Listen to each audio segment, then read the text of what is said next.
ಇವತ್ತು ನಮ್ಮ ಪರ್ಯಾಯದ ಎಲ್ಲ ಸಭಾ ಕಾರ್ಯಕ್ರಮಗಳ ಸಮಾರೋಪ ರೂಪವಾಗಿ ಸಂತ ಸಂದೇಶ, ಸಂತ ಸನ್ಮಾನ, ಅದರ ಜೊತೆಗೆ ಸಾಧಕರ ಸನ್ಮಾನದ ಕಾರ್ಯಕ್ರಮವನ್ನು ನಾವು ಹಮ್ಮಿಕೊಂಡಿದ್ದು, ಅಂತಹ ಸಮಾರೋಪಕ್ಕೆ ನಮ್ಮ ಎಳನೀರು ಮಠದ ಸಚ್ಚಿದಾನಂದ ಭಾರತೀ ಸ್ವಾಮಿಗಳವರು ಆಗಮಿಸಿದ್ದು ನಮಗೆ ತುಂಬ ಸಂತೋಷವನ್ನು ನೀಡಿದೆ.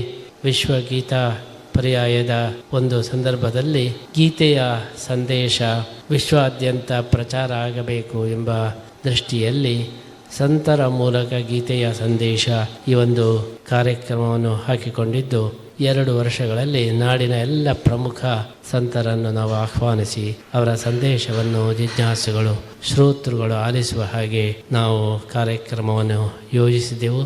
ಭಾರತೀ ಸ್ವಾಮಿಗಳವರು ನಮ್ಮ ಮೇಲೆ ವಿಶೇಷವಾದಂತಹ ಪ್ರೀತಿ, ಅಲ್ಲಿ ಏನು ಕಾರ್ಯಕ್ರಮ ಆದರೂ ಕೂಡ ನಾವಲ್ಲಿ ಬರಲೇಬೇಕು. ಅವರ ಪ್ರೀತಿ ಹೇಗೆ ಅಂತೇಳಿ ಹೇಳಿದರೆ, ಬರಲಿಲ್ಲ ಅಂದರೆ ಕೋಪ, ಬಂದರೆ ಭಾರಿ ಸಂತೋಷ. ಬರಲಿಲ್ಲ ಅಂತೇಳಿ ಹೇಳಿದರೆ ಯಾವಾಗ ನೋಡಿದರೂ ಆಕ್ಷೇಪ ಮಾಡ್ತಾಯಿದ್ರು, ನೀವು ಬರಲಿಲ್ಲ ಅಲ್ಲಿ ಹೋದರೆ ಮತ್ತೆ ಬಿಡುವುದೇ ಇಲ್ಲ. ಆ ರೀತಿ ಪ್ರೀತಿಯಿಂದ ಕಟ್ಟಿ ಹಾಕತಕ್ಕಂತಹ ಒಂದು ವಿಶೇಷ ಗುಣ ಕೇಶವಾನಂದ ಭಾರತೀ ಸ್ವಾಮಿಗಳದ್ದು. ನಮ್ಮ ಮೇಲೆ ವಿಶೇಷವಾದ ಅಭಿಮಾನವನ್ನು ಕೂಡ ಇಟ್ಟಿದ್ದರು. ಅವರ ದೊಡ್ಡ ಸಾಧನೆ ಕೇಶವಾನಂದ ಭಾರತಿ ಆ್ಯಕ್ಟ್ ಅಂತ ಹೇಳಿ ಏನು ಕೋರ್ಟಿನಲ್ಲಿ ಅವರು ಹೂಡಿದ ದಾವೆಗೆ ಜಯ ಬಂದು ಇವತ್ತು ಐತಿಹಾಸಿಕವಾದಂತಹ ತೀರ್ಪು ಬಂದು ಅದರಿಂದ ಅನೇಕ ಜನರಿಗೆ ಒಳ್ಳೆಯದಾಗಿದೆ.